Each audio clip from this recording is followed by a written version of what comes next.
দেখো আবারও চলে এলাম KD20 এর 6 নম্বর প্রবলেমটা নিয়ে। 6 নম্বর প্রবলেমটার প্রথমে একটা আউটলাইন ড্র করে দিই আমি তোমাদেরকে। আউটলাইন বলতে গেলে একটা ওভারভিউ করে দিই, ঠিক আছে? তারপরে ডিটেল সলিউশন আমি লিখে দিচ্ছি। দেখো, এই প্রবলেমটা তোমাদের আমি এই যে 4 নম্বর প্রবলেমটা প্রথম ভাবে যেভাবে মানে প্রাথমিকভাবে যেটা সলভ করেছি সেইটাকে কাজে লাগিয়ে তোমরা করতে পারবে। তাহলে আমি এখানে দুটো কনসেপ্টেই করেছি, আর কেন করেছি সেটাও এই ভিডিওতে বলে দিয়েছি, তোমরা ওটা একবার অবশ্যই দেখে নেবে। তার সঙ্গে এই সলিউশনটা আমি এখন করে দিচ্ছি। এটা এটা দেখার পরে ওটা দেখলেও কোনো প্রবলেম নেই।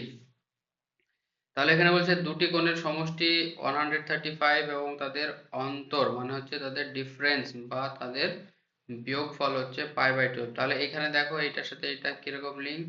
এখানে দেখো এইটা আছে, এখানকার যে অন্তর সেটা, আর এখানে এইটা আছে। হুম, দুটোই বৃত্তীয় মানে বলা আছে। আবার এই 4 আর 5 এর দুটো কনসেপ্ট মিলিয়ে দিয়েছে। দেখো এইখানে শুধু কি ছিল, রেডিয়ান ছিল, আর 5 এ কি ছিল, রেডিয়ানের ষষ্ঠিক মান দেওয়া ছিল। তাহলে এইখানে ষষ্ঠিক মান আর রেডিয়ান মান দিয়েছে, কিন্তু কনসেপ্টটা এখান থেকে নিয়েছে একটা।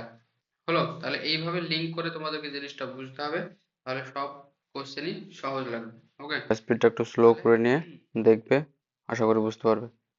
দুটি কোণ তাহলে বলে দিয়েছে কোণ দুটি কি, সূক্ষ্ম কোণ, স্থূল কোণ কিছু আমাদের বলা নেই। তাই আমরা দুটো কোণ ধরবো এক্স ও ওয়াই, তাদের তাদের সমষ্টি হবে 135। হলো? তাহলে এখানে কোনো রেস্ট্রিকশন নেই, তাই আমি ডিরেক্ট ধরে নিলাম দুটি কোণ এক্স আর ওয়াই। তাহলে তাদের সমষ্টি হচ্ছে এইটা। আর তাদের অন্তর হচ্ছে π/12। π/12 মানে হচ্ছে 15 ডিগ্রি। তাহলে 15 ডিগ্রি কোথা থেকে পেলাম? π/12 মানে অলরেডি আমরা প্রবলেম 5 এ সলভ করেছি, এটার ষষ্ঠিক মান কত হবে। চলো এবার ডিটেলসে করবো। দেখো 6 নম্বর প্রবলেমটা নিয়ে আবারও হাজির হলাম, তার সলিউশন আমরা দেখবো ডিটেলসে। আহ এর আউটলাইনটা আমি বলে দিয়েছি।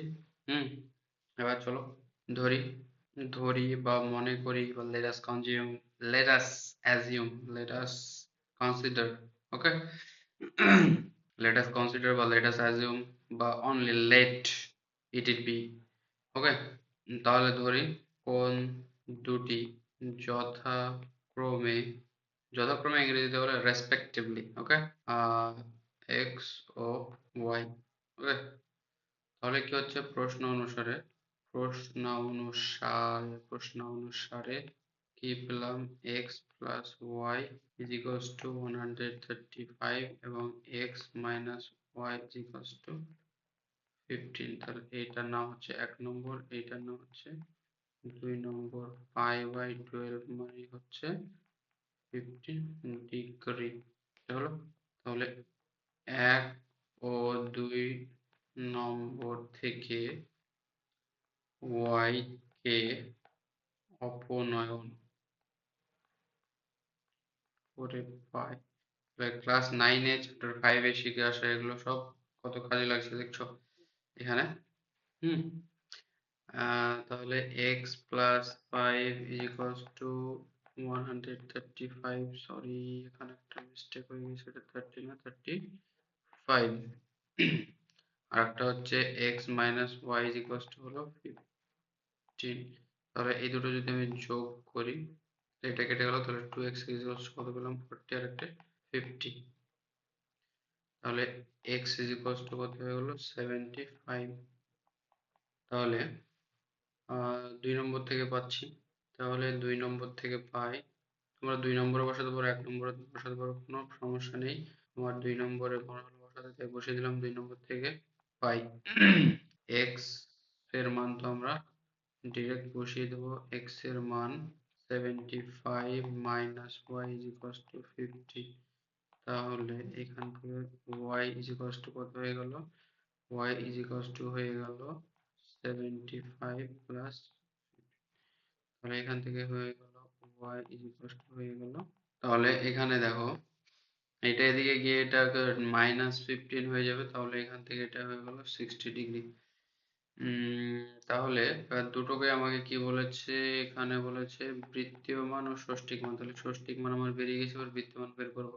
তাহলে তাহলে লিখবো না, বা এটাকে লিখতে পারি কি 60 ইন্টু পাই বাই 180, এটা দিয়ে এটা কাটলে কত হয়ে যাবে? 0.3। তাহলে এইটা হলো পাই বাই 3 রেডিয়ান। আর এইটা যদি সমান দিয়ে 75 ইন্টু পাই বাই 180, তাহলে 5 দিয়ে কাটলে হচ্ছে 15, 5 15 75, 5 দিয়ে কাটলে হচ্ছে 5 15 75, 5 3 5 15, 5 6 30। এটা দিয়ে আবার যদি তুমি 3 দিয়ে কাটো 5 পাবে, আর এটা 3 দিয়ে কাটলে 12। তাহলে এটা পেলাম pi by 5 pi by 12 c. অতএব কোণ দুটির মান হবে 75 ডিগ্রি বা 5 বাই 3 বাই 12 রেডিয়ান ও 60 ডিগ্রি বা 5 by 3 radian. Complete. Thank you for watching this. See you in the next video. Till then, tata, bye bye.